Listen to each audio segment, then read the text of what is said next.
Back in 2020, when the world was shutting down due to the pandemic, people were stuck indoors, adapting to an unfamiliar way of life. But as an avid backpacker and camper, I saw this as an opportunity to get away.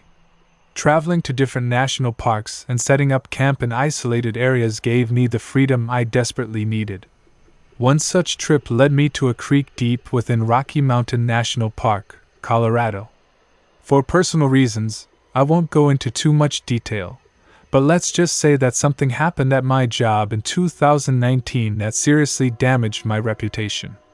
A mistake on my part led to significant financial losses for others, and as a result, I found myself despised by many. I changed apartments, got a new phone number, and even left my job in an attempt to distance myself from the constant harassment and threats. For a while, I was bombarded with anonymous messages, some simply insulting, others outright menacing. Eventually, the messages stopped, and I thought I had finally been left alone. By the time I arrived at the park, the solitude was striking. Due to both the winter season and the strict lockdown, there was no one else around. The sound of my boots crunching through the thin layer of snow was the only noise accompanying me as I hiked to my destination. After reaching the creek, I found an ideal spot to set up camp, pitching my tent in a clearing slightly off the main trail. As evening fell, I prepared a small meal over my stove, read a few chapters of my book, and finally decided to unwind. I rolled a joint and took a few hits, letting the stress of the past year melt away. That's when my phone vibrated.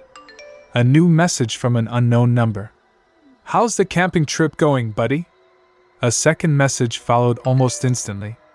"It's beautiful out here." Then a third. "I see why you came up here." My heart skipped a beat. My first instinct was to assume it was a family member checking in, but the wording was off. It felt more like someone was watching me.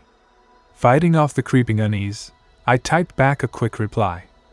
"Who is this?" The wind whistled through the trees as I waited for a response. My high was quickly transforming into paranoia, and I found myself scanning my surroundings, peering into the darkness beyond the reach of my fire's glow. My fingers tightened around the handle of my P365 handgun, which I had brought along for safety. Minutes passed with no reply. I tried to focus on my book again, but my eyes kept drifting back to my phone. My gut was telling me something wasn't right. Then, another message. "Doesn't matter anymore." A chill ran down my spine. My hands felt clammy as I typed my next question. "How do you know I'm camping?" No response. Instead, the forest remained eerily silent, apart from the occasional rustle of leaves in the breeze. Then I heard it. Footsteps in the snow. They were slow, deliberate, crunching closer to my tent. My breath itched as I held onto my gun, ready to disengage the safety if necessary. Suddenly, a flash of light illuminated the fabric of my tent. It was brief, like someone had either taken a picture or shown a flashlight for just a second. My phone vibrated almost immediately after. A new message. The attached image was of my tent, captured from just a few feet away. Then, the final message. "Have a good night's sleep." A surge of adrenaline wiped away any remaining haze from the weed. Without thinking, I unzipped my tent and fired 2 warning shots into the air. The sudden rustling of footsteps in the distance confirmed that someone had been watching me, lurking nearby. I shouted a warning into the darkness before retreating back into my tent, gun still gripped tightly in my hands. That night I barely slept. Every little sound kept me on edge, but no more messages came. By morning, sunlight brought a sense of relief, but the fear still lingered. Whoever had been tormenting me never returned, and the threatening messages ceased entirely after that night.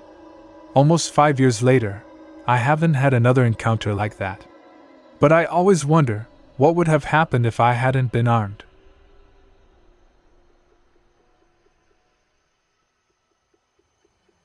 Two years ago, my dad and I went on a camping trip deep in the country, a place surrounded by nature and steeped in Native American history. The first night was perfect. Campfires, laughter, the usual peaceful atmosphere. But by the second night, we were the only ones left in the entire campground. The staff confirmed it.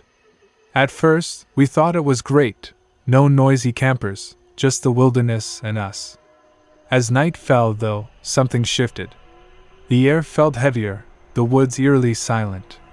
While walking back from the park's information center, my dad turned to me and said, "Doesn't this feel off? Like a dream?" I felt it too. The forest seemed endless. A growing unease gnawed at us. Trying to shake it off, we started a fire, listened to music, and even smoked a bit to relax. But then, bang! A deep, heavy thud, like a tree falling. It came from the river, about 100 yards away. We grabbed flashlights, but saw nothing. Minutes later, bang! Louder. Closer. Our nervous laughter faded as we realized whatever was making that sound was moving toward us. Another bang, this time terrifyingly close. Fear gripped us. My dad whispered, "We need to get in the tent. Now." We doused the fire and scrambled inside, hearts racing. The final bang was so close it felt like the ground itself shuddered beneath us.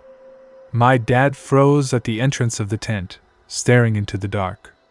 "It's standing there," he muttered. "What's standing there?" I whispered. "I don't know, it's like a wall of darkness." Then came the noise.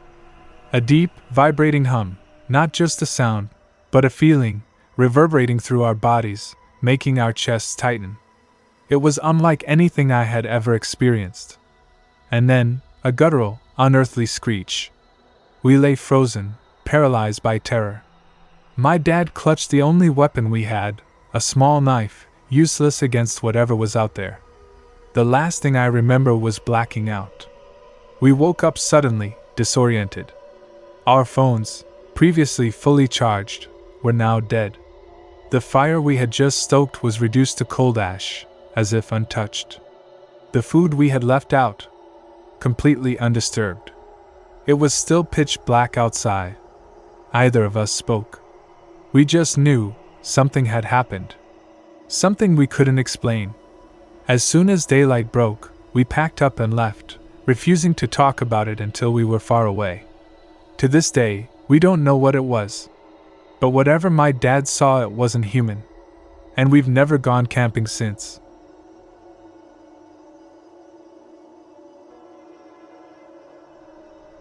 During my childhood, every October, my family had a tradition of spending a weekend in northern Michigan at my Uncle Jim's property.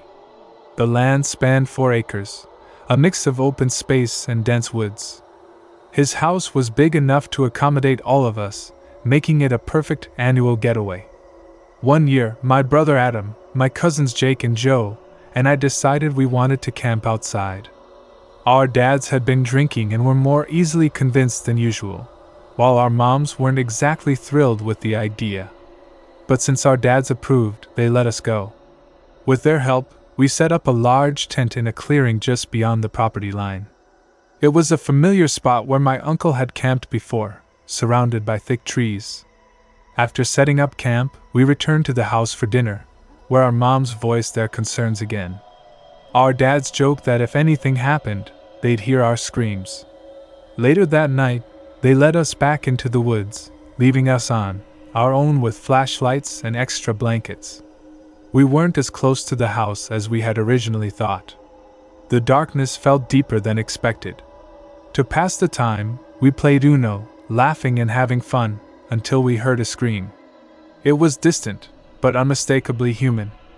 I reassured everyone that foxes could make noises that sound like a woman's scream, trying to ease the tension. But not long after, another scream cut through the night, closer this time. This one sounded undeniably human. Panic set in, and we quickly turned off our flashlights, huddling together in silence. Then, fast footsteps rushed toward the tent. The fabric trembled as if someone was grabbing and shaking it violently. We screamed. I unzipped the tent in a frenzy, and one by one, we bolted into the woods, sprinting back toward the house. By the time we reached the clearing, our family was already outside, alerted by our terrified cries. I immediately accused my dad and uncle of sending someone to scare us, but they swore up and down that they hadn't. Then, I noticed something chilling. My sister and female cousins were already asleep inside the house. Our dads grabbed their rifles and went searching in the woods, but they found nothing. That was the last time we ever camped outside there.